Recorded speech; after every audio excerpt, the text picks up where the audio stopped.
ময়মনসিংহ নগরীর নতুন বাজার মোড়ে বহুতল গার্ডেন সিটি ভবনে অভিযান চালিয়ে Arakan Rohingya salvation army Archer 4 জন সন্ত্রাসীকে আটক করেছে র্যাব।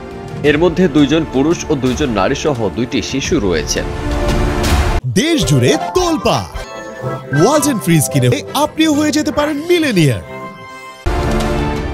17 মার্চ রাতের দিকে ভবনটির 10 তলার এ ব্লক থেকে তাদের আটক করা হয়। এ সময় তাদের কাছ থেকে বিপুল পরিমাণ টাকা উদ্ধার করা হয়েছে বলে জানিয়েছে ভবনের অন্য বাসিন্দারা।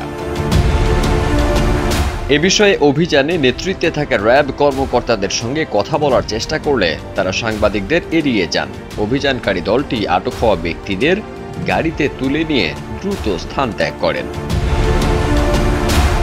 এর আগে রাত 1:45টার দিকে নগরীর নতুন বাজার মোড় এলাকার গার্ডেন সিটি ভবনের সামনে অবস্থান নেয় র্যাব।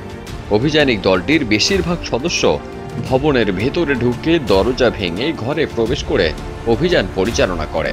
অভিযানকালে আটককৃতদের কাছ থেকে কি কি জব্দ করা হয়েছে তা স্পষ্ট করে জানা যায়নি। ফারদিন সানি, দেশ রূপান্তর।